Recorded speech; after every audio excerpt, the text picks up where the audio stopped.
السلام علیکم ورحمۃ اللہ وبرکاتہ، نحمدہ ونصلی علی رسولہ الکریم، اما بعد فاعوذ باللہ من الشیطان الرجیم، بسم اللہ الرحمن الرحیم، رب اشرح لی صدری ویسر لی امری واحلل عقدۃ من لسانی یفقہوا قولی۔ آیت نمبر 63 سے 73 تک، آیت 63 to 73۔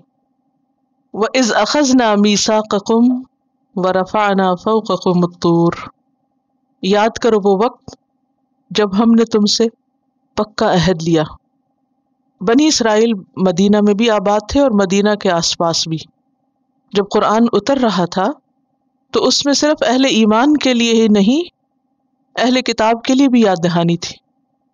اور جتنی بار ان کا ذکر آتا ہے وہاں پر آپ دیکھتے ہیں کہ اذ کا لفظ آتا ہے، یاد کرو وہ وقت۔ تو کس کو یاد دہانی کرائی جا رہی ہے؟ اس وقت کے بنی اسرائیل کو اور اس کے بعد کے لوگوں کو بھی، کہ اپنی تاریخ کو دیکھو، اس وقت کو یاد کرو۔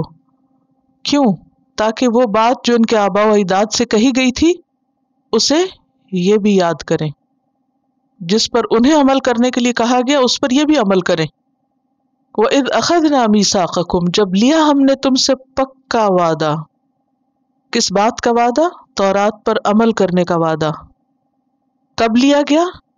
جب ان کے اندر عمل کی کمزوری آ گئی، جب انہوں نے اللہ کی کتاب سے غفلت برتنا شروع کی، جب اللہ کی آیات کو اپنی پیٹھ پیچھے ڈال دیا۔ اور کس طرح یہ وعدہ لیا گیا؟ وَرَفَعْنَا فَوْقَكُمُ الطُّورَ، اٹھایا ہم نے تم پر طور کو، یعنی کوہ طور کو ان کے سروں کے اوپر چھتری کی طرح چھا کے ان سے عہد لیا گیا۔ سوچئے کہ ایک پہاڑ زمین سے اکھیڑا جائے اور اٹھا کر ان کے سروں پر مسلط کیا جائے۔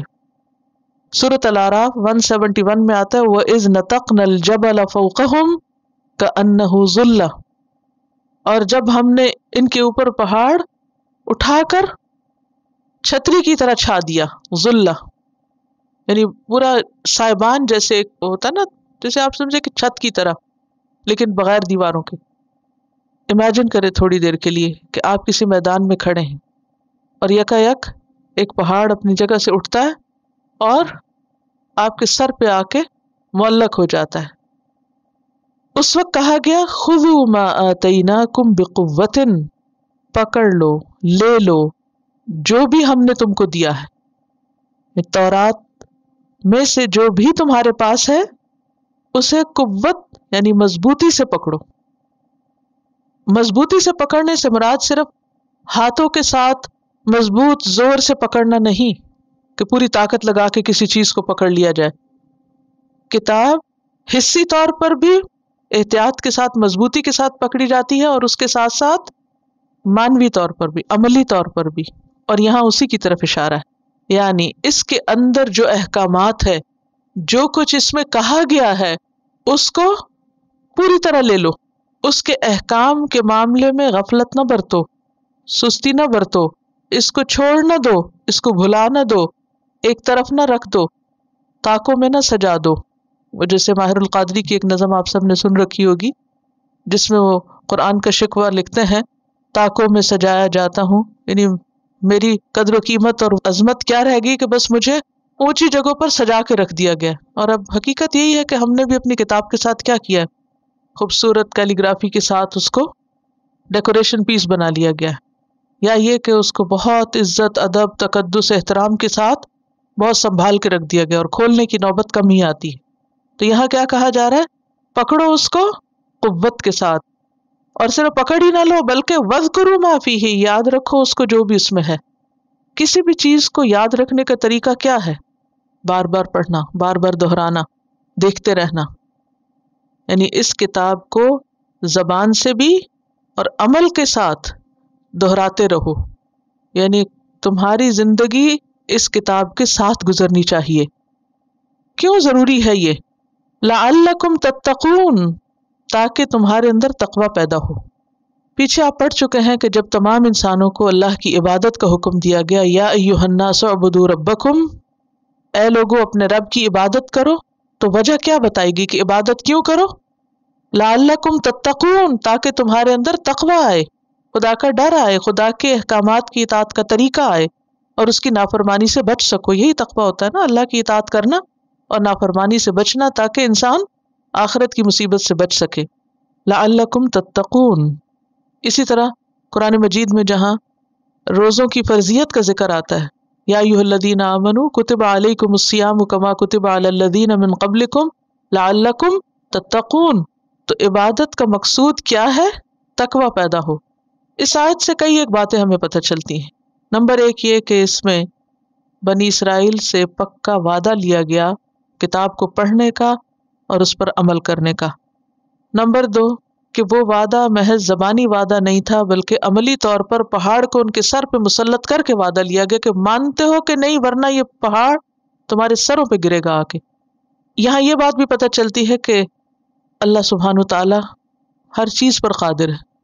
وہ چاہے تو ایک کن کہہ کے پہاڑ کو اٹھا دے اور لوگوں کے سر پہ کھڑا کر دے اور بغیر کسی سہارے کے اس کو کھڑا رکھے، ٹکائے رکھے. سمجھانا تو ضروری. مثلاً آپ اپنے بچے کو کہتے ہیں کہ یہ کام کرو، اگر وہ نہیں کرتا تو آپ آنکھیں نکال کے کہتے ہیں یا کان پکڑ کے کہتے ہیں یہ کچھ، تو کیا نہیں کہنا چاہیے؟ کہنا چاہیے، تاکہ بڑے ہو کے وہ یہ نہ کہے کہ آپ نے مجھے کیوں نہیں سمجھایا. آپ مجھے سمجھاتے تو اللہ تعالیٰ تو حجت تمام کر رہے ہیں کہ کوئی یہ نہ کہے کہ ہمیں بتایا نہیں گیا. بعض اوقات کسی کو صرف الفاظ اثر کر جاتے ہیں اور بعض لوگوں کو الفاظ کے ساتھ سختی بھی چاہیے ہوتی ہے. یہ جو لوگ کہتے ہیں نا کہ لا اکراہ فی الدین، دین میں کوئی جبر نہیں، ٹھیک ہے، جب تک آپ مسلمان نہیں تو آپ پہ جبر نہیں. جب آپ مسلمان ہو گئے تو پھر کیا ہے؟ جبر ہے. ماں باپ کا کیا فرض ہے کہ اگر بچے نماز نہ پڑھیں تو کیا کریں؟ چھوڑ دیں. کیا حکم ہے؟ 10 سال کا بچہ ہو جائے تو پھر مار کے بھی پڑھاؤ. اب کوئی کہے ایسی نماز کا کیا فائدہ جو مار کے پڑھائی جائے؟ کیونکہ ابھی اس کی عقل اتنی میچور نہیں کہ وہ اپنے نفع نقصان کو سمجھ سکے. ابھی اس کو نصیحت کے ساتھ مار کی بھی ضرورت ہے، حتیٰ کہ وہ عقل کی پختگی کی عمر کو پہنچ جائے، پھر خود فیصلہ کر لے کہ اسے کچھ کرنا ہے یا نہیں، پھر اللہ کے ہاں جواب دے. جب تک وہ چھوٹا ہے تو بنی اسرائیل بھی ابھی اتنے میچور نہیں ہوئے تھے. تو ان کو صرف زبان سے نہیں بلکہ عملی طور پر ڈانٹ کے اور ایک پہاڑ سر پہ مسلط کر کے سمجھایا جا رہا ہے کہ لے لو اس کتاب کو مضبوطی سے. اس آیت سے یہ بات پتہ چلتی ہے کہ یہ بات صرف بنی اسرائیل کے لیے کہ عام حکم ہمارے لیے بھی ہے. ہمیں بھی اس سے نصیحت پکڑنی چاہیے کہ اللہ سبحانہ وتعالیٰ نے جو کتاب ہمیں دی ہے وہ پکڑنے کے لیے ہے اور مضبوطی سے پکڑنے کے لیے. یہ نہیں کہ انسان دل چاہے تو پڑھ لے، نہیں دل چاہتا تو نہ پڑھے. نہیں، وَاذْكُرُوا مَا فِيهِ، اسے پڑھتے رہو، اس کی تلاوت کرتے رہو. کچھ لوگ کہتے ہیں کیا فائدہ تلاوت کا؟ آپ کو نہیں پتا ہر وقت کیا ہمارے دل کا حال ایک ہی ہوتا ہے؟ نہیں ہوتا. دل الٹ پلٹ ہوتا رہتا ہے. وہی آیتیں آپ ایک دفعہ پڑھتے ہیں آپ کو سمجھ ہی نہیں آتی، دوسری دفعہ وہی پڑھتے ہیں تو آپ رونے لگ جاتے ہیں، تیسری دفعہ پڑھتے ہیں پھر آپ اوپر سے گزر جاتے ہیں، چوتھی دفعہ کچھ اور حال ہوتا ہے. تو جس طرح روز انسان کو غذا کی ضرورت ہوتی ہے، آکسیجن کی ضرورت ہوتی ہے، اسی طرح کتاب کی اور ذکر جو ہوتا ہے نا تکرار کے لیے بھی، تو بار بار کرو، بار بار کرو. وَاذْكُرُوا مَا فِيهِ، پڑھو بھی اور اس کو سمجھو بھی اور اس پر عمل بھی کرتے رہو. لعلکم تتقون. تو اس سے یہ بات بھی پتہ چلتی ہے کہ تقویٰ پیدا کرنے کے لیے کتاب کو پکڑ کے رکھنا، اس کو بار بار پڑھنا اور اس پر عمل کرنا ضروری ہے. اور یہ بات بھی اس سے سمجھ میں آتی ہے کہ ایک نیکی دوسری نیکی کے ساتھ تعاون کرتی ہے، ملتی ہے. یعنی کتاب کا پڑھنا تقویٰ کے لیے، تقویٰ سے کتاب کی سمجھ، وہ پورا ایک سائیکل بن جاتا ہے. یعنی آپ میں تقویٰ ہے تو آپ کو ہدایت ملے گی، ہدایت آ گئی تو تقویٰ میں اضافہ ہوگا، پھر تقویٰ اور وہ مضبوطی آتی چلی جائے گی. اگر آپ نے سرکل کہیں سے بھی توڑ دیا تو پھر نہ تقویٰ رہے گا اور نہ ہی کتاب سے تعلق رہے گا. کیا سمجھ میں آیا؟ ایک بات اگر یاد رکھے تو کافی ہے اس پوری آیت میں سے، تقویٰ کے لیے کتاب سے تعلق ضروری ہے. خذوا ما آتیناکم بقوۃ واذکروا ما فیہ لعلکم تتقون. تو کتاب میں تدبر، غور و فکر، اس کا پڑھنا، اس کا پڑھانا، اس کا علم حاصل کرنا، اس کا سیکھنا، یہ سب کیا ہے؟ تقویٰ کے حصول کا ذریعہ ہے. ثم تولیتم من بعد ذلک، پھر تم نے منہ موڑ لیا اس کے بعد، یعنی یہ پہاڑ سر پہ آنے اور اس اقرار کے کرنے کے بعد پھر بھول گئے تم. اور بھولنا انسان کی نیچر میں ہے، انسان بھول جاتا ہے. اور اللہ بہت غفور الرحیم ہے. فلولا فضل اللہ علیکم ورحمتہ، پھر اگر نہ ہوتا اللہ کا فضل تم پر اور اس کی رحمت، لکنتم من الخاسرین، تو تم خسارہ پانے والوں میں شامل ہو جاتے، تم لوزرز ہوتے۔ تو اس میں بنی اسرائیل کو ملامت بھی کی جا رہی کہ دیکھو تم نے کیا کیا، وعدہ کر کے پھر گئے، عہد بھلا دیا۔ اور جب انسان اپنا عہد بھولتا ہے تو اللہ سبحانہ و تعالی بندے کو پھر بھی مزید مہلت دے دیتا ہے، اور بونس دے دیتا ہے، اور چھوٹ دے دیتا ہے۔ کیونکہ اس وقت جیسے پہاڑ گرنے لگا تھا، ان کا نہیں آپ معاف کر دیں، ہم پکڑ کے رکھیں گے، آپ پہاڑ ہٹا لیں ہم سے۔ جب ہٹ گیا کچھ دن کے بعد پھر اسی ڈگر پہ آ گئے۔ اللہ تعالیٰ نے پھر یہ نہیں کیا کہ اچھا دوبارہ میں پہاڑ لا رہا ہوں۔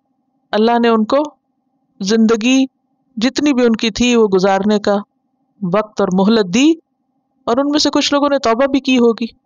تو یہ جو ہمیں مہلت مل جاتی ہے نا، ہماری رسی دراز کر دی جاتی ہے اور ہمیں وقت مل جاتا ہے اور مواقع ملتے ہیں، یہ اللہ کی خاص رحمت ہوتی ہے، لیکن ہم اس کا کبھی شکر ادا نہیں کرتے۔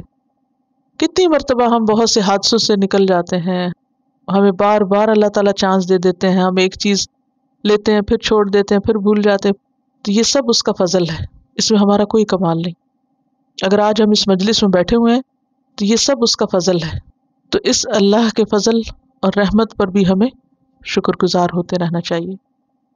وَلَقَدْ عَلِمْتُمُ الَّذِينَ، اب تاریخ کا ایک اور پہلو یاد کرایا جا رہا ہے، اور یقینی طور پر تم کو پتہ ہے، تم اپنی ہسٹری کے اس واقعے کو جانتے ہو۔ کن کو کہا جا رہا ہے؟ اس دور کے موجود بنی اسرائیل کو ماضی کا سبق یاد دلایا جا رہا ہے۔ کون سا واقعہ؟ ان لوگوں کا واقعہ اعتدوا منکم فی السبت، جنہوں نے سبت کے دن، ہفتے کے دن کی خلاف ورزی کی تھی، حد سے بڑھ گئے تھے۔ اس واقعے کی تفصیل سورۃ الاعراف آیت 163 میں ملتی ہے، وہاں تفصیل کے ساتھ یہ واقعہ بیان ہوا ہے۔ بات یہ ہے کہ جیسے مسلمانوں کے ہاں جمعہ کا دن معتبر ہے، کرسچنز کے ہاں اتوار کا ہے، تو اسی طرح یہود کے ہاں ہفتے کا دن تھا، اور ان کے لیے پابندی یہ تھی کہ ہفتے کے دن وہ کوئی بھی کام نہیں کر سکتے، انہیں ہر طرح کے کام کاج سے چھٹی کرنی ہوتی تھی۔ اب بات یہ ہے کہ بہت زر پرست اور دنیا کی محبت میں ڈوبے ہوئے لوگ تھے، ان کے لیے ایک دن کام کاروبار بند رکھنا بہت مشکل چیز تھی، 7 days a week کام کرنا چاہتے تھے۔ اب کیا ہوا کہ اللہ نے ان کو آزمایا۔ ان میں سے ایک گروہ ایک خاص بستی میں رہتا تھا جو سمندر کے کنارے تھی، جن کا کام مچھلیاں پکڑنا تھا۔ ان کو حکم یہ تھا کہ ہفتے کے دن مچھلیاں نہیں پکڑو، لیکن ہوتا یہ تھا کہ ہفتے کے دن ہی مچھلیاں خوب اوپر آتی اور باقی دنوں میں اتنی مچھلیاں نہیں آتی تھی۔ تو اب کیا ہوا، انہوں نے ایک طریقہ سوچا، اور طریقہ کیا تھا کہ جمعے کے دن جال لگا دیتے، ہفتے کے دن کچھ نہیں کرتے، مچھلیاں خود ہی آتی رہتی جال میں، اور اتوار کے دن جال نکال لیتے اور خوب خوب مچھلیاں پکڑتے، خوب عیش کرتے، اور کیا کہتے، ہم نے تو کچھ کیا ہی نہیں، تو معصوم لوگ ہیں، ہفتے کے دن تو کوئی کام ہی نہیں کیا ہم نے۔ یہ کیا تھا دراصل؟ ہیلا سازی، اس کو کہتے ہیں ہیلا کرنا، اور نبی صلی اللہ علیہ وسلم نے خاص طور پر اپنی امت کو اس سے منع کیا ہے، لا ترتکبوا مرتکبت الیہود فتستحلوا محارم اللہ بادنی الحیل، وہ نہ کرنا جو یہود نے کیا کہ اللہ کی حرام کردہ چیزوں کو ہیلوں کے ذریعے اپنے لیے حلال کر لو۔ مثلا ایک ہیلا کیا ہے؟ ربا، سود کو لوگ تجارت سمجھ کر اپنے لیے حلال کر لیتے ہیں۔ وہ کیا کہتے ہیں؟ انما البیع مثل الربا، تجارت میں بھی تو انویسٹمنٹ کرتے ہیں، اس میں بھی ہم بینک کو پیسہ دے دیتے ہیں اور بینک جو ہے وہ ہمارے لیے بزنس کرتا ہے، حالانکہ دونوں کی سچویشن میں بہت فرق ہے، لیکن اس کو اس کے ساتھ ملا کے حرام چیزوں کو اپنے لیے حلال کر لیتے ہیں۔ اسی طرح بعض لوگ تو اور بھی آگے ایکسٹریم پہ پہنچے ہوئے ہیں، وہ کہتے ہیں مشائخ کی زیارت ہمارے لیے حج ہے، اور ان کا نام قبلہ رکھا ہوا ہے، قبلہ فلانا۔ آپ نے دیکھا ہوگا کچھ لوگوں کے ساتھ ٹائٹل قبلہ رکھا ہوتا ہے، اور ان کے پاس آنے جانے کوئی وہ کیا کہتے ہیں، حج کے برابر ثواب ہے، اور وہی حج ہو گیا ہمارا۔ اور اسی طرح پردہ جو ہے وہ تو دل کا پردہ ہوتا ہے، اور انسان کو اپنی نیت صاف رکھنی چاہیے۔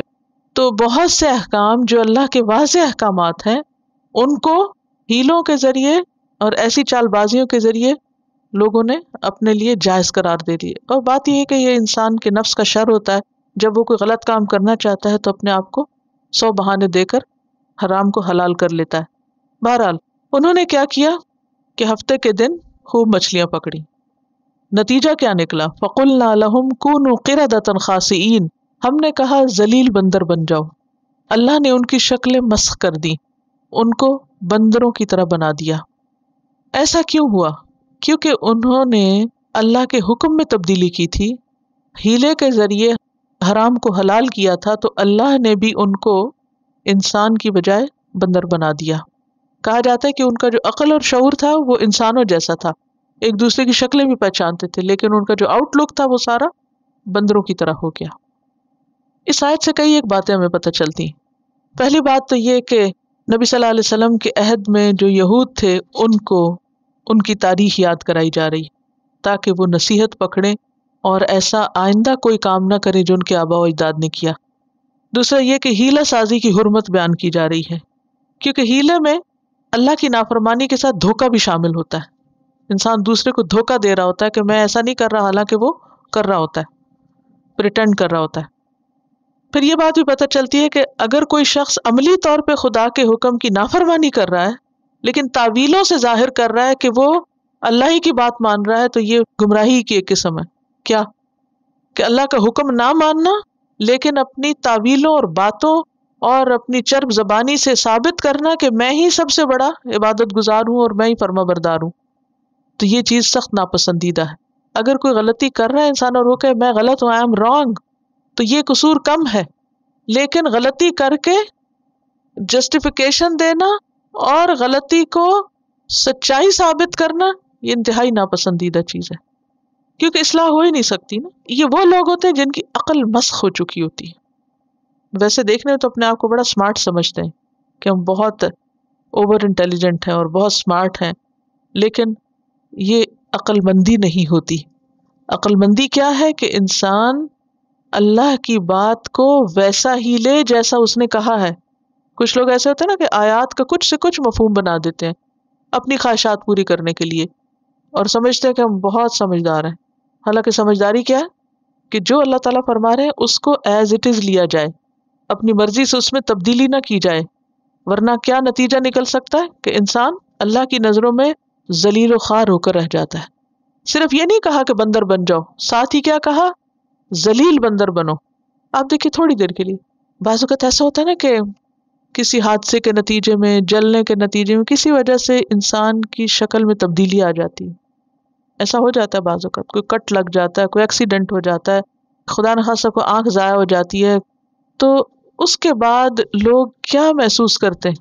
چلیے وہ تو ایک بڑا حادثہ ہے، اگر وہ ہی نہیں، عموماً کیا ہوتا ہے کہ جب انسان بیمار ہو جاتا ہے یا بوڑھا ہو جاتا ہے تو اس کا وہ حسن نہیں رہتا جو جوانی میں ہوتا ہے، تو پھر جس کے ساتھ یہ ہوتا ہے اس کو کیسا لگتا ہے؟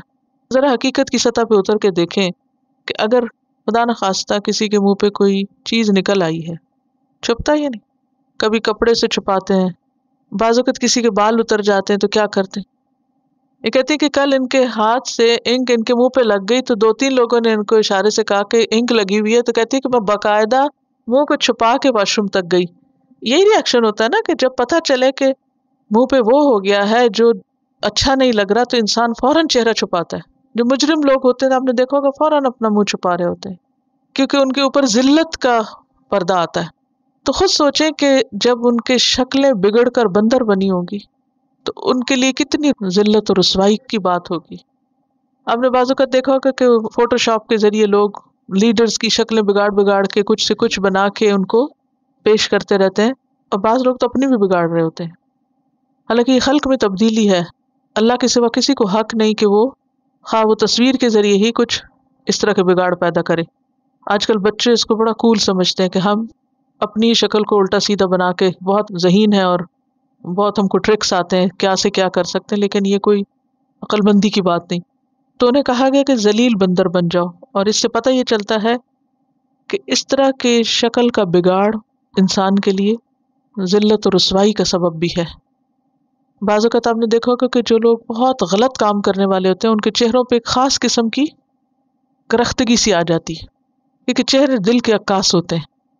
تو انسان کو غلط کام کرتے ہوئے ڈرنا چاہیے کہ وہ چھپ نہیں سکتا، وہ چہروں پہ آ جائے گا، نفرتیں، محبتیں، سب کچھ چہروں پہ آ جاتی ہیں۔ اسی طرح اللہ کے احکامات کی نافرمانی چہروں پہ آ جاتی، چہرے بتاتے ہیں۔ وَجَعَلْنَاهَا نَكَالًا لِمَا بَيْنَ يَدَيْهَا وَمَا خَلْفَهَا، تو ہم نے ان کو عبرتناک چیز بنا دیا اس دور کے لوگوں کے لیے اور بعد کی جنریشنز کے لیے بھی۔ اسی لیے اللہ تعالیٰ نے قرآن پاک میں ان کا ذکر کیا نا، وَمَوْعِظَةً لِّلْمُتَّقِينَ، اور متقین کے لیے ہم نے نصیحت کا ذریعہ بنایا ہے۔ اب یہاں آپ دیکھیے کہ کچھ لوگوں کے لیے نکال ہے اور کچھ لوگوں کے لیے موعظہ ہے. بات یہ ہے کہ جب کوئی شخص عمل نہیں کرتا تو بسا اوقات اس کی سزا آخرت میں ہوتی ہے، لیکن دنیا میں بھی اللہ سبحانہ وتعالیٰ اس کو ایسی ایسی چیزوں سے دوچار کرتے ہیں کہ جس سے وہ خود بھی سبق سیکھے. یعنی جیسے کہتے ہیں نا، جھنجھوڑ کے اس کو کسی حادثے سے گزارتے ہیں تاکہ وہ ہوش میں آئے. اور بعض اوقات صرف اس کے اپنے لیے نہیں، وہ واقعہ دوسروں کے لیے بھی عبرت کا واقعہ ہو جاتا ہے. یعنی کچھ تکلیفیں ایسی ہوتی ہیں کہ جو انسان کے صرف اپنے لیے سبق نہیں ہوتی، دوسروں کے لیے بھی سبق بن جاتی. لوگ مدتوں اس کو یاد کر کر کے دوسروں کو نصیحت دلاتے ہیں. اور ایسے کئی ایک واقعات ہوتے ہیں، سورۃ یوسف میں آتا ہے، ان کے واقعات میں عبرت ہے عقل والوں کے لیے.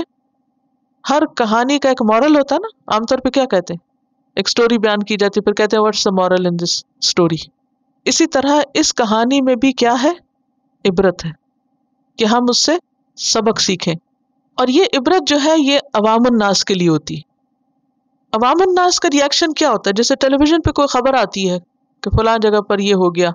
بعض اوقات آپ نے دیکھا ہوگا کہ بہت شدید قسم کے ایکسیڈنٹس ہوتے ہیں. اچھا، لوگ اس کو پڑھتے ہیں، پھر کیا کرتے ہیں، تھوڑی دیر کے لیے عبرت پکڑتے ہیں. عبرت کیا؟ اچھا اس طرح نہیں ڈرائیونگ کرنی، یہ عبرت پکڑتے ہیں نا. زیادہ سے زیادہ اینالائز کرتے رہتے ہیں کہ وجہ کیا ہوئی، گاڑی کا ماڈل کیسا تھا، ڈرائیونگ کیسی تھی، وہ ڈرنک تھا ڈرائیور یا نہیں، کیا تھا اور کیا نہیں. کچھ لوگ کہتے ہیں وہ ڈرائیو کرتے ہوئے ڈرنک نہیں کرنا، بس وہ اتنا ہی سیکھتے ہیں اس سے. یہ عبرت ہوتی ہے، ٹھیک ہے. لیکن جو متقین ہوتے ہیں وہ نصیحت پکڑتے ہیں. کیا مطلب؟ کہ وہ ان کے عمل کو بدل دیتی ہے. کچھ لوگ ایسے واقعات سے صرف ظاہری اسباب اس میں ڈھونڈتے ہیں، وہ یہ نہیں دیکھتے کہ اس میں اللہ کا بھی اذن ہے یا مشیت ہے یا اللہ کی طرف سے یہ ہوا. اللہ کی بات ایک طرف رکھتے ہیں. اور کچھ لوگ جو ہیں وہ اس سے نصیحت لیتے ہیں اور ان کی پوری زندگی تبدیل ہو جاتی ہے اس سے، اور یہ متقین ہوتے ہیں. اسی لیے یہاں ایک نکال کہا گیا اور ایک موعظہ کہا گیا. نصیحت صرف متقی اٹھاتے ہیں. آپ دیکھیے کہ موعظہ بھی دو طرح کی ہوتی ہے، ایک کونی اور شرعی. قرآن بھی موعظت ہے. سورۃ یونس میں آتا ہے یا ایھا الناس قد جاءتکم موعظۃ من ربکم، یعنی آیات جو ہیں یہ بھی موعظہ ہوتی ہیں. اور اس طرح کے واقعات بھی موعظہ ہوتے ہیں، نصیحت ہوتے ہیں. تو جو لوگ عوام الناس ہوتے ہیں وہ کسی بھی واقعے سے صرف سرسری اور ظاہری اور وقتی سبق لیتے ہیں. لیکن جو متقی ہوتے ہیں، جن کے دلوں میں اللہ کی پہچان ہوتی ہے، جن کے دلوں میں اللہ کی محبت ہوتی ہے، جن کے دل نرم ہوتے ہیں، وہ ایسے واقعات سے دور تک متاثر ہوتے ہیں اور وہ ان کی پوری پوری زندگی میں تبدیلی کا سبب بن جاتے ہیں. غیر متقی کو قرآن اور ایسے واقعات کوئی سبق نہیں سکھاتے، ان کی زندگی میں کوئی تبدیلی نہیں لاتے. لیکن متقی انسان کا حال فرق ہوتا ہے. سمجھ آئی؟ ایک ہی واقعہ ہے، ایک ہی چیز ہے. ایک شخص ایک نظر سے دیکھ رہا ہے، دوسرا دوسری نظر سے دیکھ رہا ہے. فرق کہاں ہے؟ نظر میں یا دل میں؟ دل میں. اور تقویٰ کہاں ہوتا ہے؟ دل میں ہوتا ہے.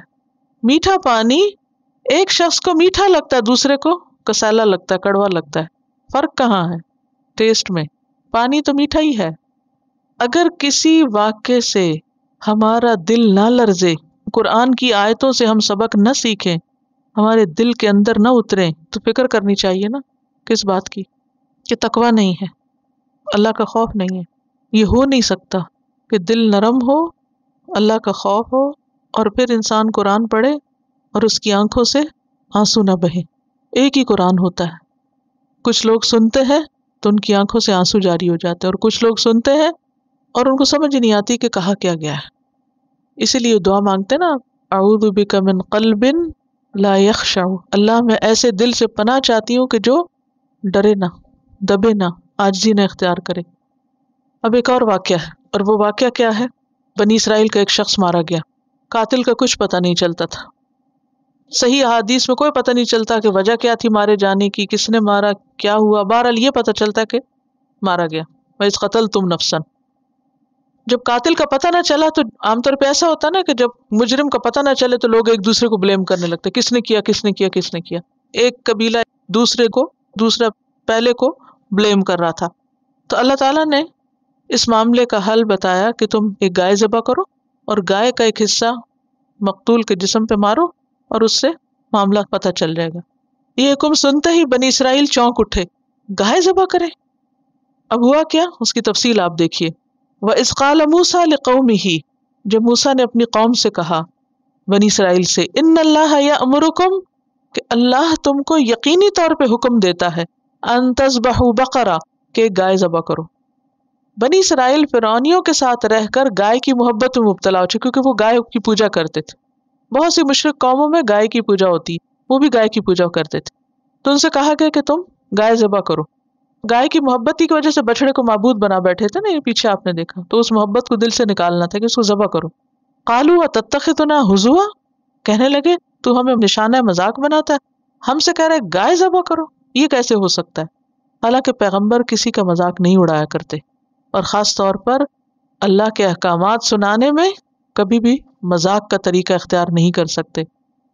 قال اعوذ باللہ، بولے میں اللہ کی پناہ چاہتا ہوں، ان اکون من الجاہلین، کہ میں جاہلین میں سے ہو جاؤں، میں ناسمجھ لوگوں میں سے ہوں، بے وقوف لوگوں میں سے ہوں۔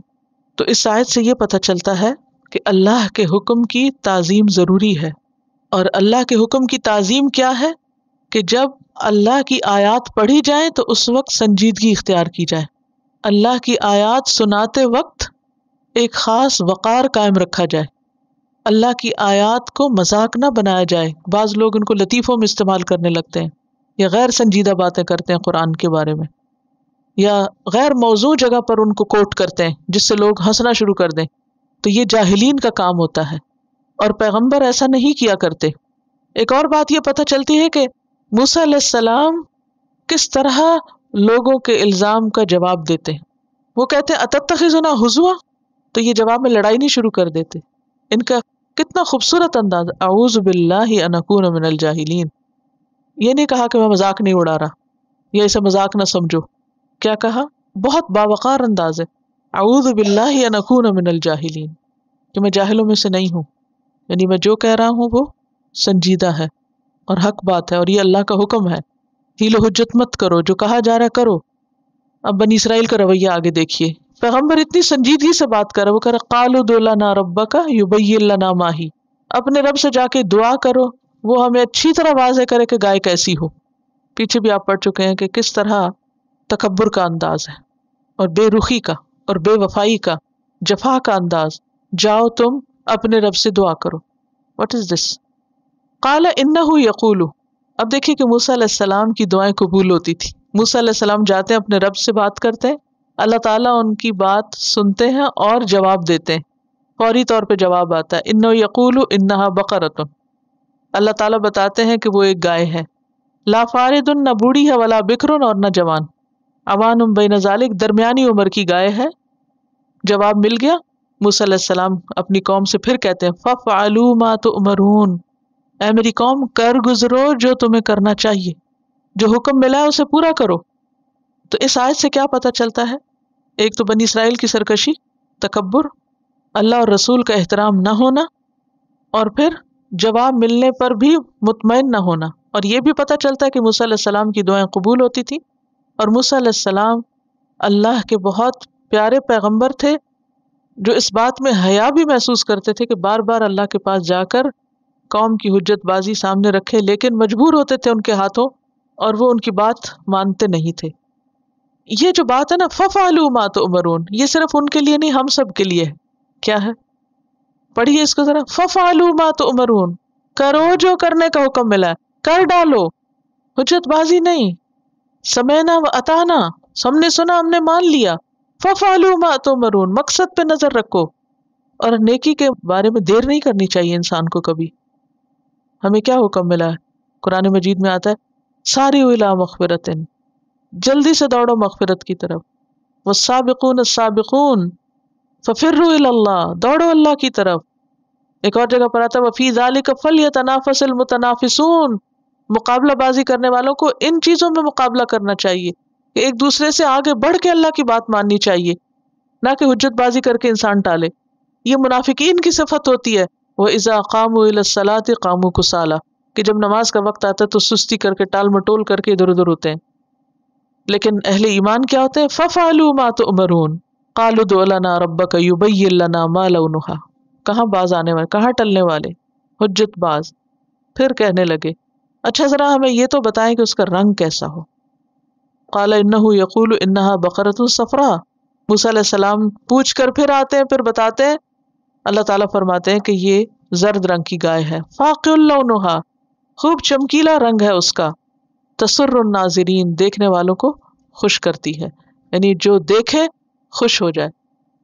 تو اس آیت سے کیا پتہ چلتا ہے؟ وہی بنی اسرائیل کی حجت بازی، حکم ماننے میں ٹال مٹول کرنا. اور یہ بات بھی پتہ چلتی ہے کہ بہت سی چیزیں دیکھنے سے انسان کو خوشی حاصل ہوتی ہے، یعنی خوبصورتی انسان کو متاثر کرتی. اب دیکھیے کہ جب ٹیلی ویژن نہیں تھا، کیمرہ نہیں تھا، تصویروں کا دور نہیں تھا، تو اس وقت انسانوں کی معلومات زیادہ تر سنی ہوئی چیزوں پر بیسڈ ہوتی تھی. اسی لیے قصہ گوئی اور کہانیوں کا بہت رواج ہوتا تھا، اور لوگ اپنی امیجنیشن سے کام لیتے تھے، شاید اس طرح اپنی عقل بھی زیادہ استعمال کرتے تھے. بہرحال اب کیا ہے، بہت سی چیزیں صرف سنی نہیں جاتی بلکہ دیکھی بھی جاتی ہیں، اور دیکھنے کا اپنا ایک لطف ہوتا ہے. وہ کہتے ہیں نا کہ ایک picture is worth of 1000 words. دیکھا اور سنا برابر نہیں. قیامت کے دن جنت میں جانے کے بعد بھی، ساری نعمتیں ملنے کے بعد، مغفرت ہو گئی، جہنم سے رہائی ہو گئی، سب کچھ مل گیا، لیکن ان سب چیزوں پر حاوی اور ابو جو خوشی ہوگی وہ ہے اللہ کا دیدار. اس کو دیکھ کر ہر چیز بھول جائے گی بندوں کو، اور باقی ساری نعمتیں حقیر ہو جائیں گی. قرآن مجید میں کفار کے بارے میں آتا ہے کلا انہم عن ربہم یومئذ لمحجوبون، کہ وہ اپنے رب کے دیدار سے محروم رکھے جائیں گے، رب کو دیکھ نہ سکیں گے. امام ابن تیمیہ اس کے بارے میں کہتے ہیں کہ یہ حجاب ایک عذاب ہے، یعنی اللہ سے حجاب، یعنی اللہ تعالیٰ کا لوگوں سے اپنے آپ کو چھپانا، یہ کیا ہے؟ کفار کے لیے عذاب کی بدترین شکل ہے، کہ سب سے زیادہ خوبصورت ترین چیز کے دیدار سے محروم ہو گئے. یہ جو ہمارے اسلام میں پردے کا کانسیپٹ ہے نا، یعنی عورت جو ہے وہ سب سے خوبصورت چیز ہے دنیا کی، اور اس کو اپنے آپ کو چھپا کے رکھنا چاہیے، یہ بھی اسی وجہ سے ہے، کیونکہ دیکھی ہوئی چیز متاثر کرتی ہے انسان کو. یعنی جو دیکھنا ہے اس کے پیرالل کوئی بھی چیز نہیں. تو اسی طرح یہاں بھی اللہ سبحانہ وتعالیٰ صرف یہ نہیں کہتے کہ وہ ایک پیلے رنگ کی گائے ہے اور ایسی اور ویسی، نہیں، تسر الناظرین، جسے دیکھ کر تم خوش ہو جاؤ. قالوا ادع لنا ربک یبین لنا ما ہی، انہوں نے کہا اپنے رب سے دعا کیجئے کہ ہمیں بیان کرے وہ کیسی، کام کرنے والی ہے یا نہیں ہے. ان البقرہ تشابہ علینا، گائے ہم پر مشابہ ہو گئیں، وَإِنَّا إِنشَاءَ اللَّهُ لَمُهْتَدُونَ، اور بے شک اگر اللہ نے چاہا ضرور پا لینے والے ہیں، ہمیں ضرور مل ہی جائے گی. ایک حدیث میں آتا ہے حضرت ابو ہریرہ کی کہ اگر بنی اسرائیل انشاءاللہ نہ کہتے تو قیامت تک وہ گائے نہ پاتے. تو اس آیت سے ہمیں یہ بھی پتہ چل رہا ہے کہ انشاءاللہ کہنے کا بہت بڑا فائدہ ہے. جب انسان سچی نیت سے انشاءاللہ کہتا ہے تو اللہ اس سے وہ کام کروا بھی لیتا ہے. جب ہماری نیت خراب ہوتی ہے نہیں، جس کام کو نہ کرنے کے لیے ہم انشاءاللہ کہتے ہیں وہ کام نہیں ہوتا پھر. تو انشاءاللہ کہنے کا تو اللہ پہ توکل کا ایک اظہار ہے، لیکن حقیقت میں ایک دعا بھی ہے. قال انہ یقول انہا بقرۃ لا ذلول، موسیٰ علیہ السلام نے آ کے کہا کہ اللہ تعالیٰ فرماتے ہیں کہ وہ ایک گائے ہے، لا ذلول تثیر الارض، جس کو ہل چلانے کے لیے ٹرین نہیں کیا گیا، اسے کام میں نہیں لگایا گیا. ولا تسقی الحرث، اور نہ وہ کھیتی کو پانی پلاتی. مسلمۃ، صحیح سلامت ہے، محفوظ ہے، بے داغ ہے، لا شیۃ فیہا، اسپاٹ لیس ہے. قالوا الآن جئت بالحق، کہنے لگے ہاں اب لایا ہے تو حق، اب ہمیں پتہ چلا کہ وہ گائے کیسی ہے، حالانکہ حق تو پہلی بار ہی آ چکا تھا. ہمارے دین میں بہت زیادہ سوال کرنے سے دین کے معاملات میں منع کیا گیا ہے. قرآن مجید میں اللہ تعالیٰ فرماتے یا ایھا الذین آمنوا لا تسألوا عن اشیاء ان تبد لکم تسؤکم، اے لوگو جو ایمان لائے ہو مت پوچھو ان چیزوں کے بارے میں کہ اگر تم پہ ظاہر کر دی جائے تو تم کو بری لگے. یعنی دین میں غیر ضروری بحث مباحثہ کھود کرید، اس سے دین مشکل ہو جاتا ہے. سادہ دین کو بوجھل نہ بناؤ، مشگافیاں نہ کرو، دین میں مشکلات پیدا نہ کرو. حضرت علی بیان کرتے ہیں کہ رسول اللہ صلی اللہ علیہ وسلم نے فرمایا انسان کے اسلام کی خوبی یہ ہے کہ وہ لا یعنی چیزوں کو چھوڑ دے. من حسن اسلام المرء ترکہ ما لا یعنیہ. حدیث میں آتا ہے سمعت النبی صلی اللہ علیہ وسلم یقول ان اللہ کرہ لکم ثلاثا قیل وقال واضاعة المال وکثرة السؤال. اللہ نے تمہارے لیے کیل و کال یعنی کہ اس نے کہا ہی سیڈ شی سیڈ اور مال ضائع کرنے کو اور بہت کوسچننگ کو ناپسند کیا. اللہ کو یہ پسند نہیں. بات یہ ہے کہ جب لوگوں کے اندر عمل کی نیت نہیں رہتی نا، عمل کا شوق نہیں ہوتا، تو پھر وہ صرف عمل سے بچنے کے لیے ہیل و حجت کرتے رہتے ہیں، ٹال مٹول کرتے رہتے ہیں. اچھا سوال وہ ہوتا ہے کہ جو انسان کو عمل کی طرف لے جائے، عمل کی قوت دے. اور غیر ضروری سوال یہ ہوتا ہے جس کا عمل سے کوئی تعلق نہ ہو. مثلا نوح علیہ السلام کی کشتی کا ذکر قرآن مجید میں آتا ہے. اگر کوئی یہ پوچھے کہ اس کی لمبائی کتنی تھی، چوڑائی کتنی تھی، تو یہ غیر ضروری سوال ہے.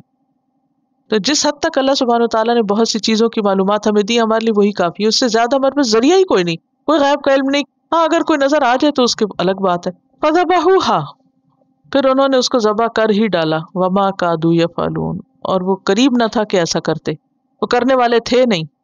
تو اس آیت سے بنیادی طور پر کیا پتہ چلتا ہے کہ دین میں جتنے زیادہ سوال کیے جائیں اتنے ہی عمل زیادہ مشکل ہو جاتا ہے.